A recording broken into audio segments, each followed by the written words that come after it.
Start చేయండి. సమయం. అప్పుడు మనం ప్రారంభించినప్పుడు ఏమిటి మీద దృష్టి పెట్టాలి? మొదటగా మనం ఒక పేరు రూపొందించినప్పుడు అది వ్యాపారానికి అనువైనదిగా ఉండాలని నిర్ధారించుకోవాలి. అలాగే 4 నుంచి 6 వరకు అక్షరాల పేర్లపై దృష్టి పెట్టాలి. ఈ 4 విషయాలకు బాగా దృష్టి పెట్టినట్లయితే మనం ఒక మంచి స్టార్టప్‌ను స్థాపించగలము. మనం ఎంచుకునే పేరు చిన్న, ఆకర్షణీయమైనది మరియు ప్రజల మనసులో త్వరగా నిలిచిపోతుంది. అది చాలా ముఖ్యమైన విషయం. నేను ఆ వెబ్‌సైట్‌కు వెళ్లి నాకు నచ్చిన పేరు నమోదు చేయబడిందా అని తనిఖీ చేయాలి.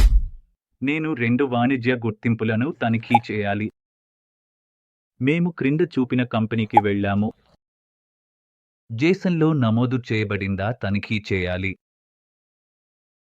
ఎవరైనా కంపెనీ పేరును ఉపయోగిస్తున్నారా? అది అందుబాటులో ఉందో లేదో మనం చూడాలి.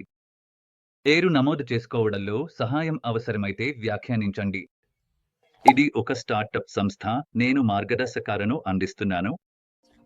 మీరు ఆందోళన చెందితే దీన్ని పంచుకోవడంలో సంకోచించకండి. నవ్వు చెయ్యండి. అన్ని విషయాలను తెలుసుకోవచ్చు. ఏదైనా సందేహం ఉంటే లింక్లో చేరి సరైన సమాచారాన్ని అందించండి.